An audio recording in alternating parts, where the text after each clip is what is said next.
Tecnológico Nacional de México. Excelencia en educación tecnológica.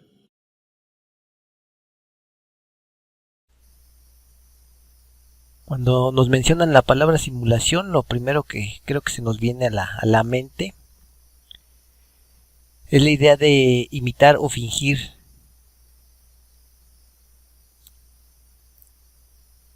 Pero ¿qué vamos a imitar o qué se va a reproducir?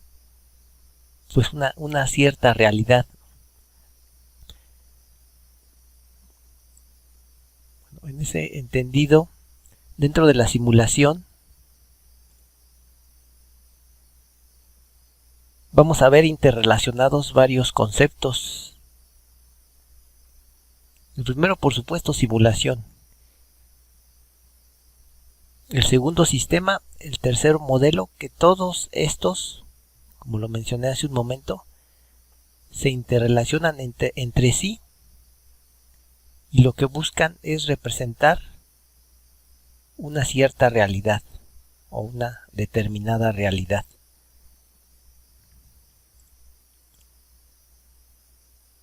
Bueno, de ahí se desprende el concepto de simulación, que puede tener muchas acepciones, pero nosotros vamos a considerar la siguiente: un conjunto de relaciones lógicas, matemáticas y probabilísticas que integran el comportamiento de un sistema bajo estudio cuando se presenta un evento determinado. El objeto del modelo de simulación consiste precisamente en comprender, analizar y mejorar las condiciones de operación relevantes del sistema. Bueno, pero ¿qué cosa es un sistema y qué cosa es un modelo? Vamos a verlo a continuación.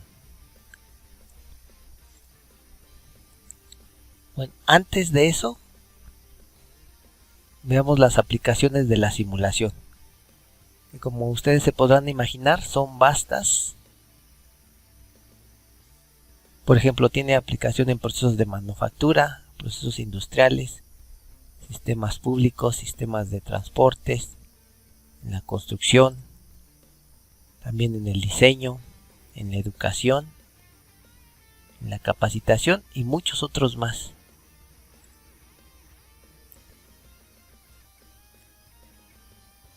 Existen diferentes tipos de simulación.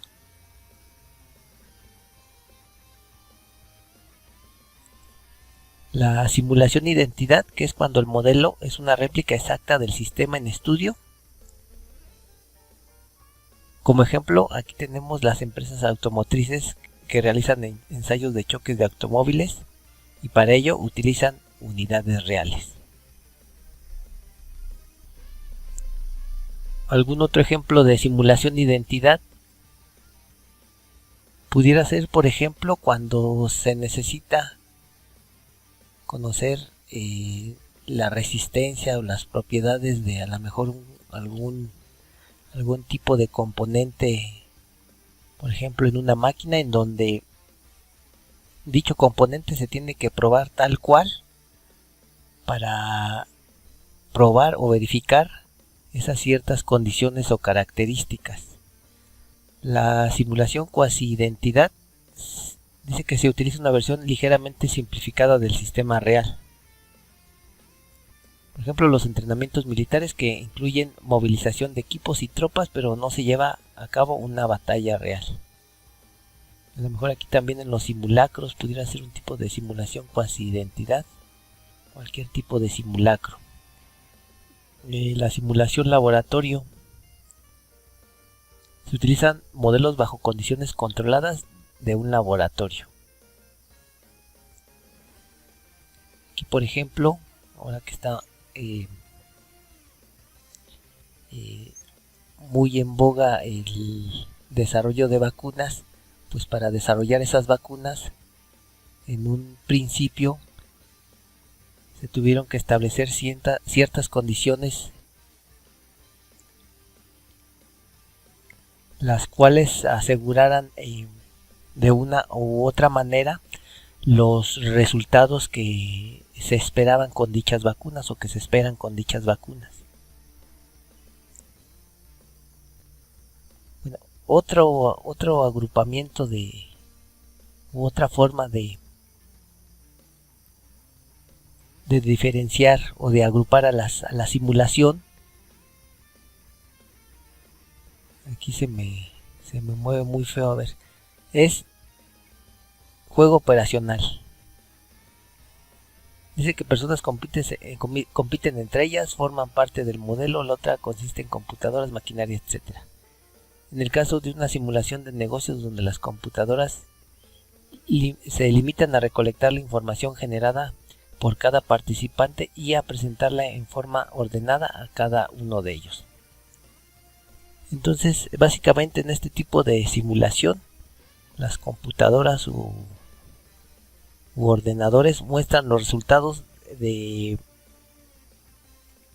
un cierto sistema. Entonces, en relación a esos resultados se toman decisiones por parte de las personas en este caso. Otro tipo de simulación, la simulación hombre-máquina. Dice que se estudia la relación entre las personas y la máquina. Las personas también forman parte del modelo. La computadora no se limita a recolectar información, sino que también la genera. Un ejemplo de este tipo de simulación es el simulador de vuelo. También inclusive existen simuladores para aprender a manejar un auto común. Para a lo mejor también aprender a manejar una máquina demasiado compleja, etcétera. La simulación por computadora, el modelo es completamente simbólico y está implementado en un lenguaje computacional. Las personas quedan excluidas del modelo. Como ejemplo, es el simulador de un sistema de redes de comunicación donde la conducta de los usuarios está modelada en forma estadística. Este tipo de simulación a su vez puede ser digital o analógica. Bueno, que la analógica para estos tiempos ya está en desuso. Seguimos, ahora sí, lo que nos había quedado pendiente de hace un momento, que es un sistema. Bueno, yo creo que conocen el concepto. Un sistema es un conjunto de elementos que se interrelacionan para funcionar como un todo. Bueno, dicho sistema requiere de ciertas entradas para producir ciertas salidas. Aquí nos habla de varios ejemplos de sistemas. Por ejemplo, la atención a clientes en un banco, el sistema de inventarios de una empresa o del sistema de atención en la sala de emergencia de un hospital. A su vez, dichos sistemas pueden ser tan grandes o complejos de acuerdo a cómo los queramos detallar o a qué tan específicos queramos que estos sistemas sean. Entonces, un sistema incluso pudiera ser la acción de dirigirme al lugar de trabajo, o dirigirme a la escuela, o dirigirme de un punto A a un punto B. Entonces, todo lo que sucede y todo lo que interviene en ese trayecto forman parte de elementos de dicho sistema.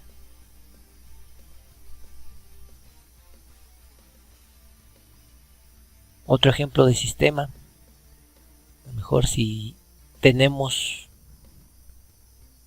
un negocio, por ejemplo, una tortillería.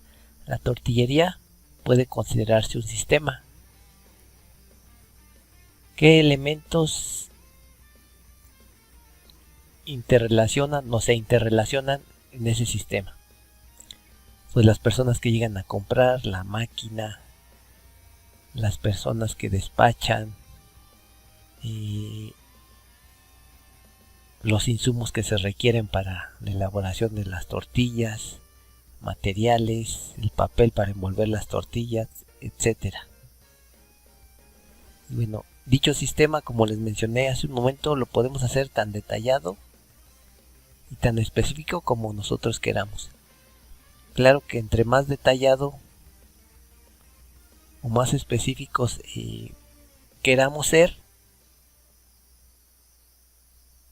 la recopilación de información se requiere en una mayor cantidad también.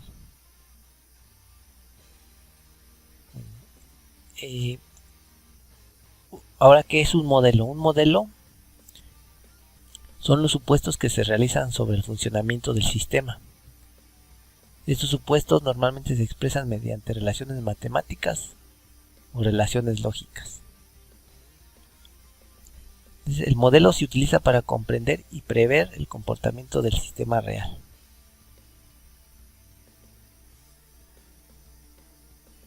Entonces, si regresamos a nuestra imagen anterior, la que les mostré al principio,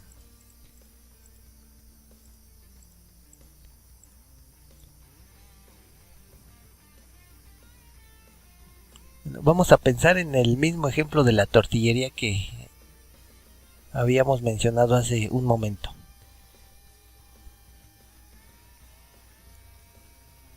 La realidad pues es la tortillería tal como la vemos en la vida real, con las personas, con la máquina, con el local en donde está, la ubicación, etcétera.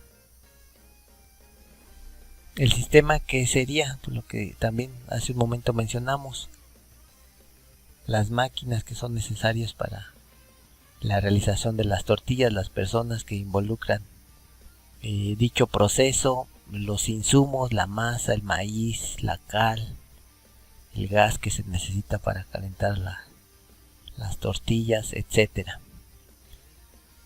Entonces, el sistema es el conjunto de elementos que nosotros creemos o en un inicio asumimos que son esenciales para que esa realidad funcione como tal. La simulación pues va a depender de qué es lo que nosotros queramos probar o queramos verificar de dicho sistema. Por ejemplo, si nosotros decíamos a lo mejor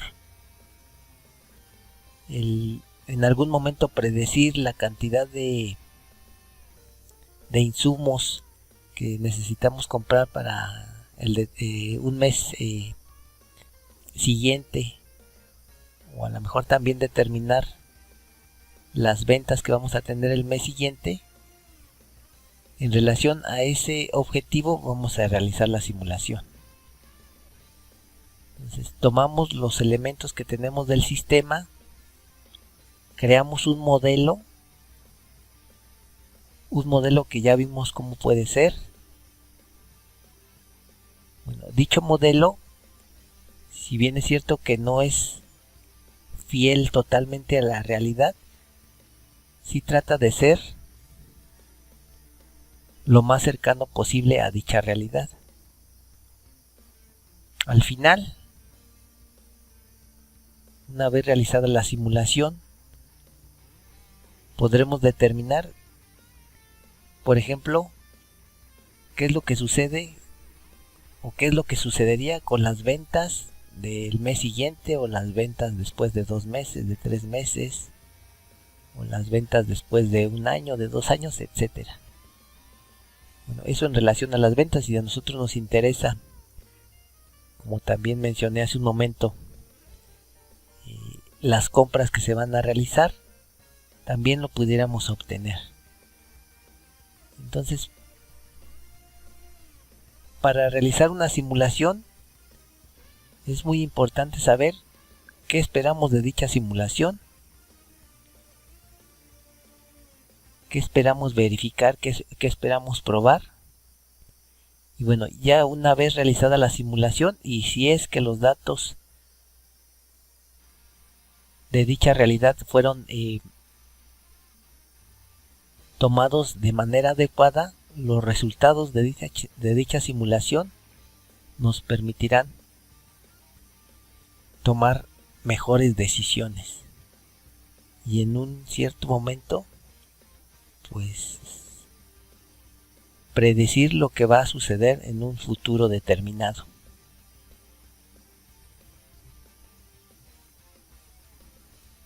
Vamos a continuar.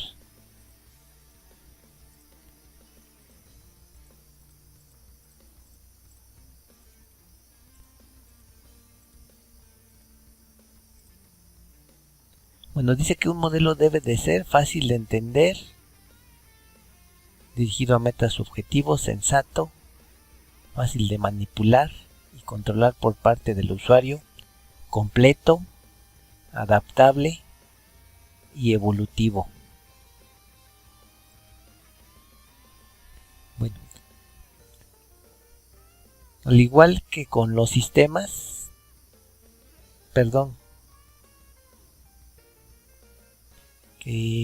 con la simulación también tenemos diferentes tipos de modelos. Pueden ser modelos físicos, como el avión que mencionamos anteriormente, o modelos matemáticos. Ahí tenemos el ejemplo de un modelo físico. Es un simulador de vuelo. Y esa fórmula tan famosa, pero que nadie sabe en realidad qué significa, es un modelo matemático. También, por ejemplo, en investigación de operaciones, cuando realizábamos problemas de programación lineal, lo que se establecía era un modelo matemático. Es decir, tratábamos de representar una realidad a través de fórmulas matemáticas o de variables matemáticas. Bueno, ahí tenemos otro tipo de modelo físico, un maniquí en donde estudiantes de medicina realizan prácticas. Bueno, también otra clasificación de los modelos los coloca como modelos continuos y modelos discretos.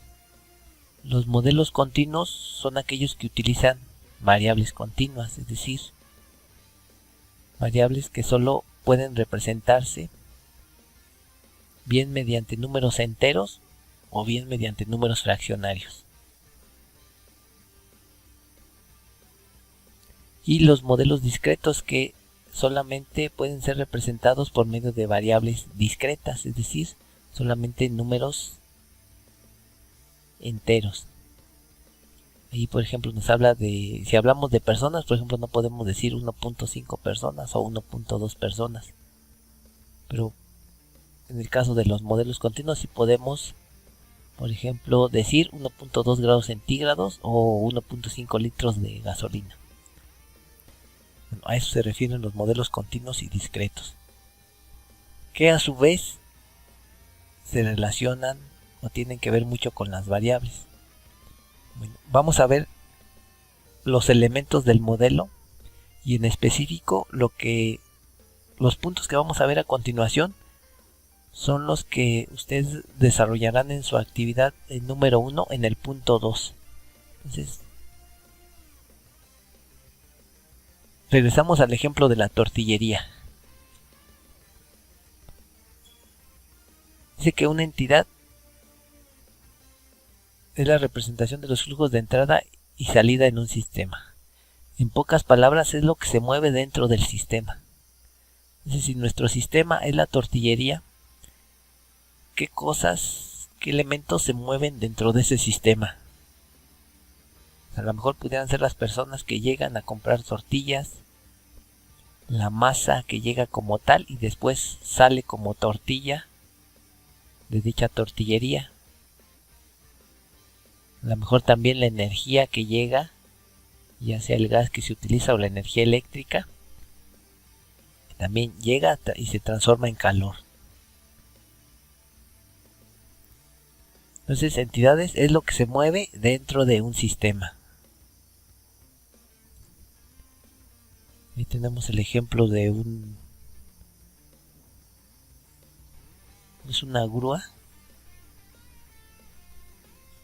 Una grúa pudiera ser considerada una entidad, ¿no? Porque se mueve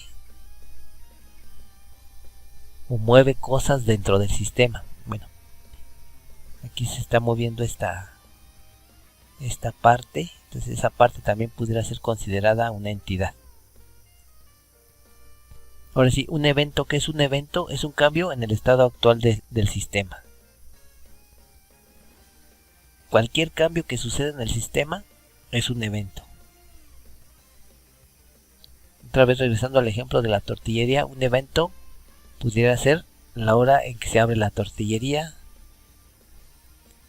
Otro evento es la hora o el momento en el que llegue el primer cliente.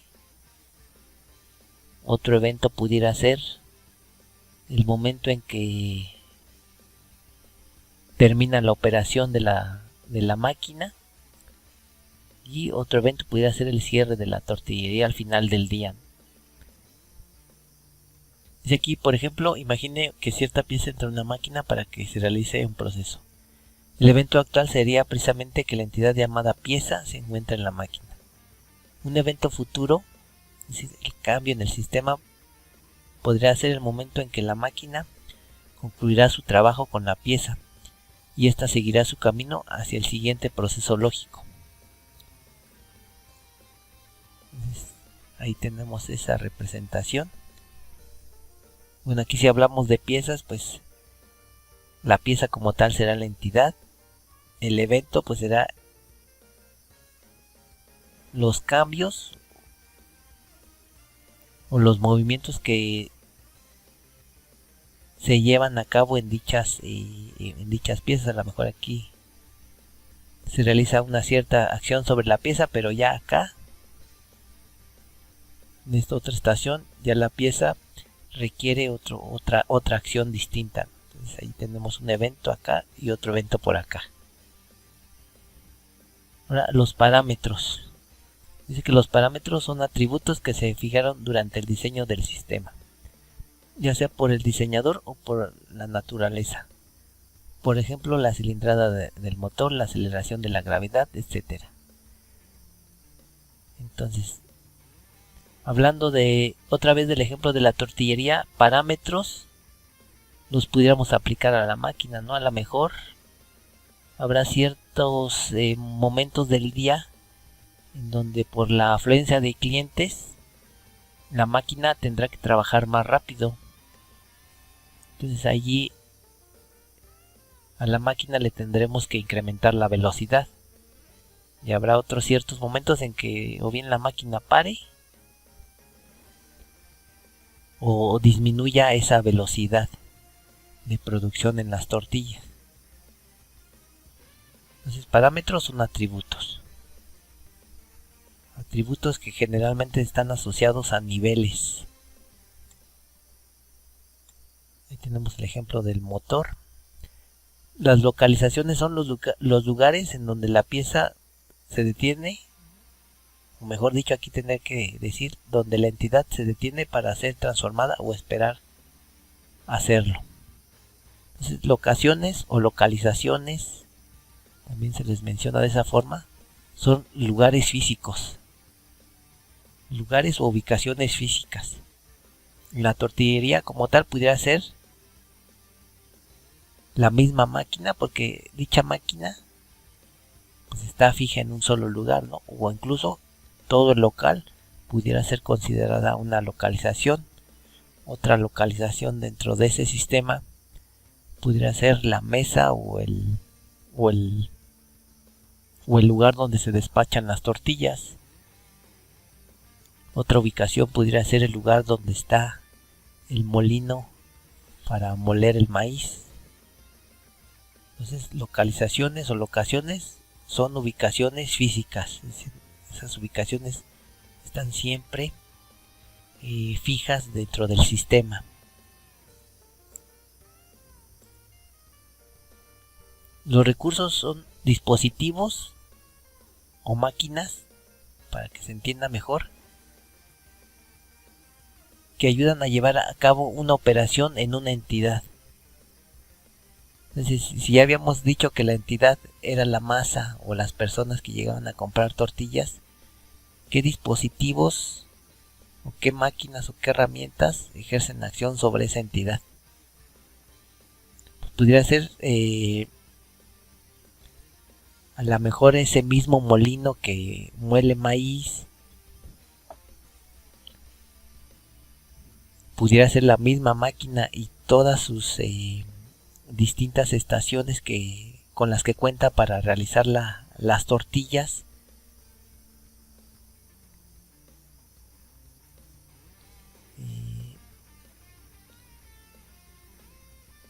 A lo mejor me imagino el papel con el que se envuelven las tortillas pudiera ser considerado un recurso, ¿no?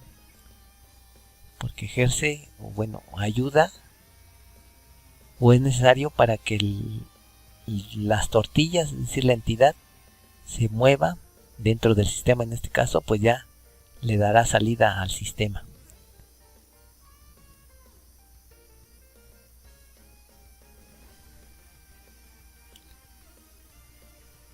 Bueno, aquí por ejemplo tenemos el caso de un montacargas. El caso del montacargas puede ser considerado un recurso, ¿no? Porque ayuda a que se mueva la entidad de una estación a otra. Tenemos el montacargas que mueve a estas cajas que pueden ser consideradas una entidad de una estación a otra. Dice que un atributo es una característica de una entidad. Bueno, el atributo se relaciona mucho, puede llegar a veces a confundirse con un parámetro. El atributo generalmente es cualitativo y el parámetro es cuantitativo. Cuando hablamos de un atributo podemos mencionar si es grande, pequeño o mediano, si es de un color azul, verde o rojo, etcétera. Entonces, repito, el atributo está relacionado a una característica cualitativa y el parámetro a una característica cuantitativa. Bueno, ahí dentro del ejemplo que estamos manejando de la tortillería, a lo mejor un atributo lo pudiéramos aplicar a la masa, ¿no? Si la masa es azul o amarilla, dependiendo del tipo de maíz que se emplean. Ese pudiera ser un atributo. O también a lo mejor hay algunas tortillerías que además de elaborar la tortilla en su tamaño tradicional, también elaboran tortillas que llaman taqueras y son más pequeñas. Entonces ahí también podría aplicarse un atributo. Tortillas, digamos, normales y tortillas taqueras, que serían tortillas más pequeñas. Dice que las variables son condiciones cuyos valores se crean y se modifican por medio de ecuaciones matemáticas y relaciones lógicas. Es decir, ¿qué va a estar cambiando? O sobre qué deseamos tener control. O al menos obtener información acerca de lo que sucede en dicho sistema. Lo que mencionábamos en un principio, ¿no? ¿Qué deseamos obtener de simular ese sistema de la tortillería? ¿Cuánta energía consumimos a la mejor? ¿Cuánta energía al día? ¿Cuánto gas nos gastamos al día?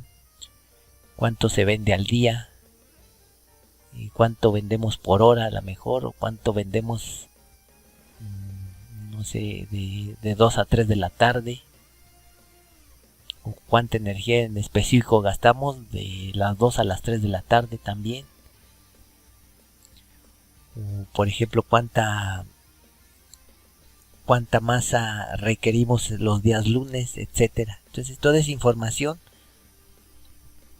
todo eso que puede ser medido y que cambia en un determinado momento dentro del sistema, son consideradas variables y también pueden ser continuas y discretas.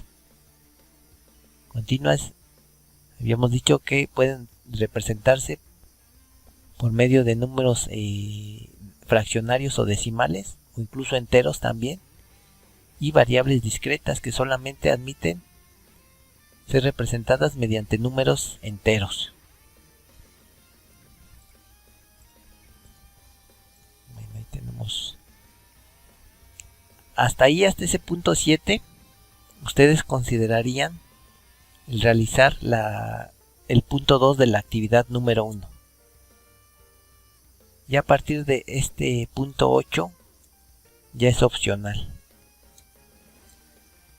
Vamos a ver qué es eso del reloj de simulación. El reloj de la simulación pues es básicamente el contador de tiempo dentro de dicha simulación. Y en el caso de nuestro ejemplo pues pudiera ser la hora del día en la que nosotros queremos verificar o visualizar qué está ocurriendo en dicho sistema. Por ejemplo, si queremos saber una cierta información, por ejemplo, de cuánto llevamos vendido a las 5 de la tarde, ese momento, las 5 de la tarde, es nuestro reloj de simulación.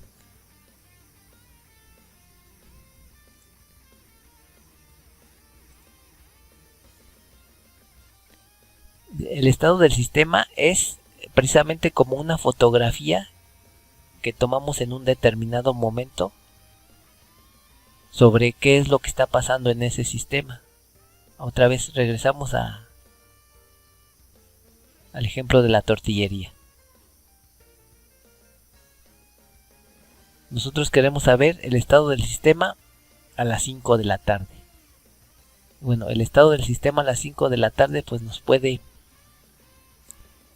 proporcionar una gran cantidad de información, a lo mejor relativa a la venta que se lleva en ese momento, la energía que se ha gastado hasta ese momento, y la cantidad de sacos de harina que hemos gastado hasta ese momento, etcétera.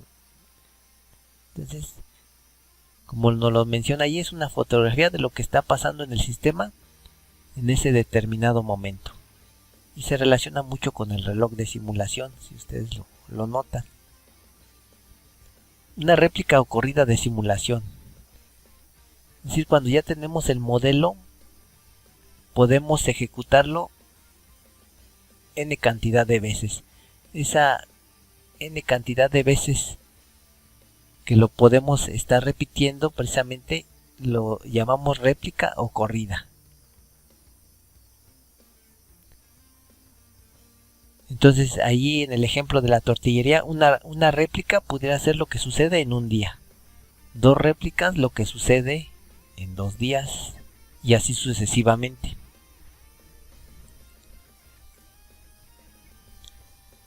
¿Cuánto tiempo se debe simular un modelo para obtener resultados confiables? Bueno, si bien es cierto que todo depende, o en mayor medida depende de que también se tomaron los datos de dicha realidad, un modelo entre mayor cantidad de veces se replique será más confiable. Sin embargo, ya más adelante veremos que existen métodos para determinar qué cantidad de réplicas son necesarias para que un modelo nos dé resultados con un cierto grado de confianza. Les digo, esto ya lo veremos en una unidad posterior. Ya nos vamos a ir un poco más rápido porque ya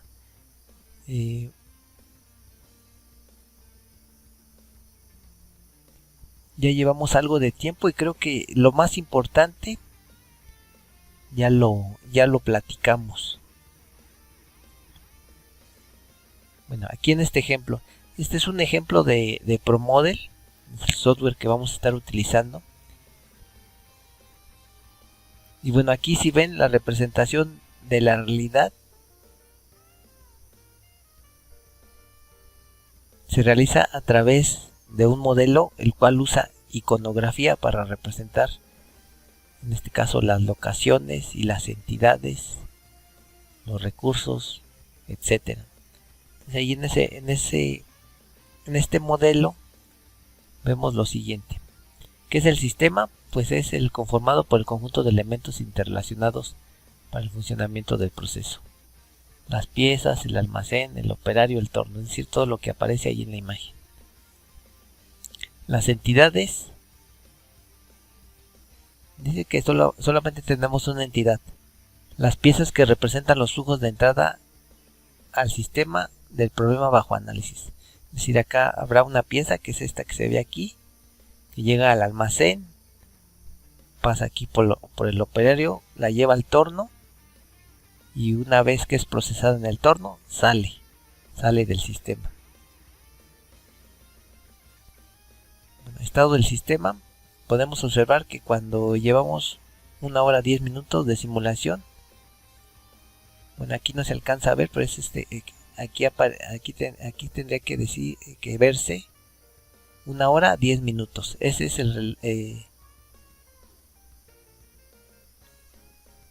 bueno, en ese momento en el almacén se encuentran 9 piezas esperando a ser procesadas, y en el torno ya se han procesado 4 piezas, que son las que aparecen aquí en este contador. Sí, en ese momento específico del reloj de simulación. Eventos, pudiéramos considerar como eventos de este sistema el tiempo de descanso del operario o la salida de una pieza tras ser procesada por el torno. Además, es posible identificar un evento futuro, la llegada de la siguiente pieza al sistema. Tendríamos más eventos de este tipo respecto de las piezas que esperan a que el operario las tome.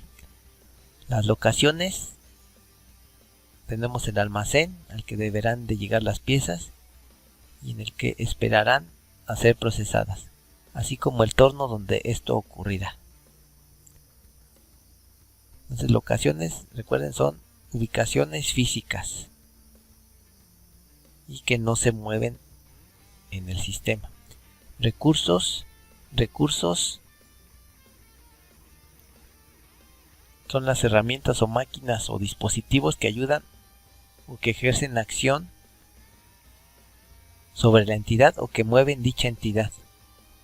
Entonces, en este modelo, el recurso es el operario que transporta las piezas de un almacén, bueno, del almacén al torno. Entonces, el operario es el que hace que las entidades, es decir, estas piezas, se muevan del almacén al torno.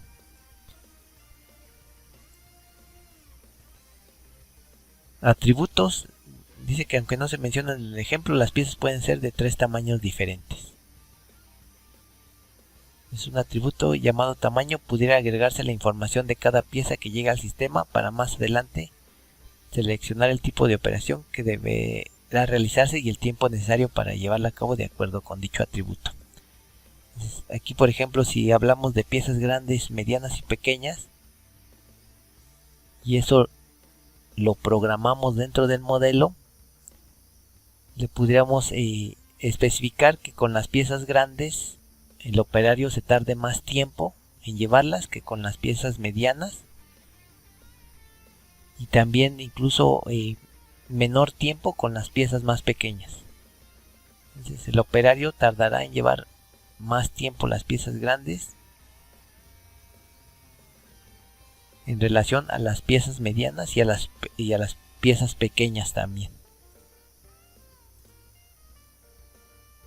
Variables, dice que tenemos 2 variables definidas en este caso: el número de piezas en el almacén y el número de piezas procesadas en el torno. Es decir, estas. Bueno, que aquí, para este caso en específico, serán variables discretas. Es decir, allí las piezas no pueden ser representadas con fracciones. Y el reloj de simulación, pues ya habíamos dicho que aparecía en la esquina superior derecha. Ventajas de la simulación, dice que es muy buena herramienta para conocer el impacto de los cambios en los procesos, sin llevarlos a cabo en la realidad.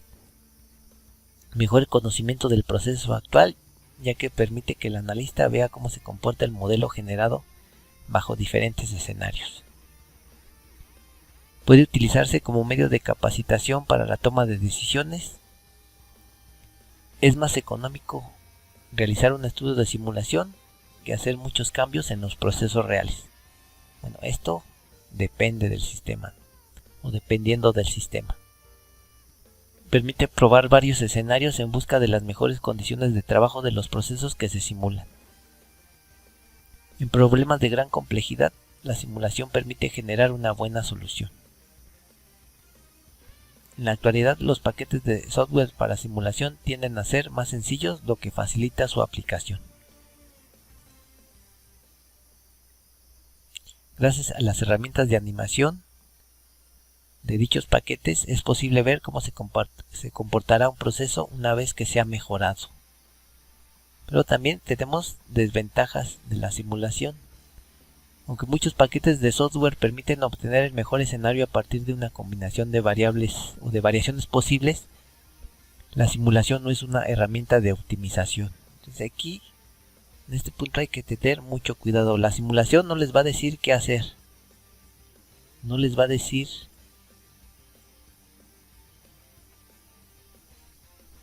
por ejemplo, en el caso de la tortillería, cuánta masa comprar o cuánto de gas hay que comprar o cuánto papel para envolver las tortillas hay que comprar, por ejemplo. Es decir, la simulación les va a proporcionar una serie de resultados. Ustedes tendrán que evaluar cómo aplicar esos resultados para tomar una mejor decisión. Pero la simulación no les va a decir un número mágico, una cantidad mágica que les ayude a tomar dicha decisión. También dice que la simulación puede ser costosa cuando se quiere emplearla en problemas relativamente sencillos, en lugar de utilizar soluciones analíticas que se han desarrollado de manera específica para este tipo de casos. Sí, como por ejemplo, el querer simular una situación que puede ser resuelta de una manera más sencilla. Es allí, como se dice vulgarmente, sale más caro el caldo que las albóndigas. Se requiere bastante tiempo, por lo general meses, para realizar un buen estudio de simulación. Es preciso que el analista domine el uso del paquete de simulación y tenga sólidos conocimientos de estadística para interpretar los resultados. En algunas ocasiones el cliente puede tener falsas expectativas de la herramienta de simulación, a tal grado que le asocia condiciones similares a un videojuego, una bola de cristal, que le permite predecir con exactitud el futuro, lo que hablábamos. Una solución óptima generalmente,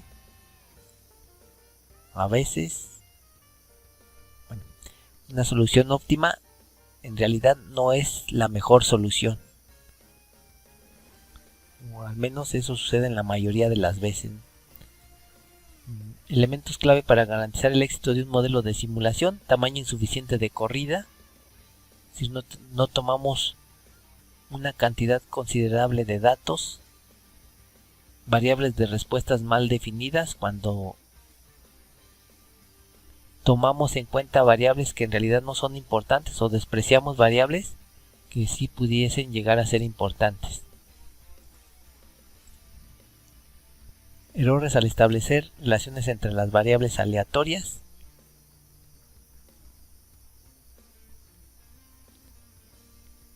Dice que es un error común de programación el olvidar las relaciones lógicas que existen entre las variables aleatorias del modelo, o el no tomar en consideración que dicha variable, o a lo mejor un conjunto de variables, dependen de una o de otras variables, y que también puede suceder que esas variables o una determinada variable tenga impacto sobre una o un conjunto de variables. Errores al determinar el tipo de distribución asociado a las variables aleatorias del modelo. Aquí también vamos a estar muy relacionados con las distribuciones probabilísticas. ¿Qué es una distribución probabilística?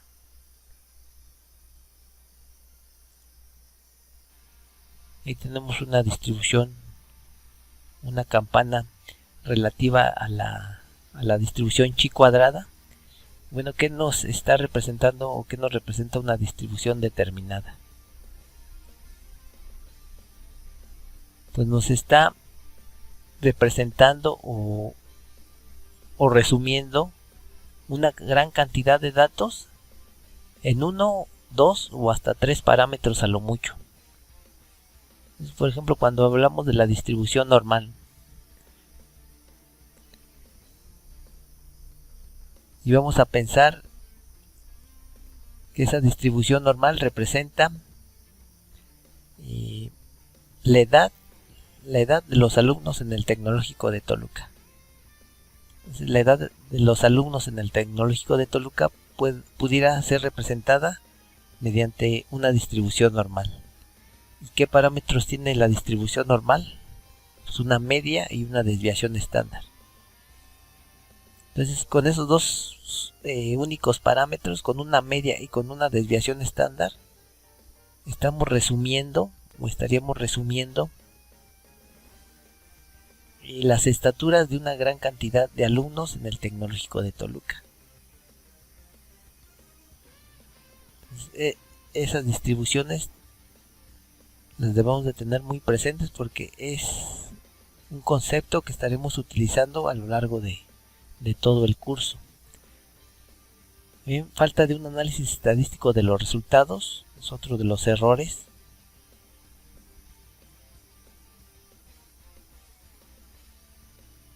Y bueno, esto también viene de la mano con el no considerar la distribución adecuada para un determinado conjunto de datos.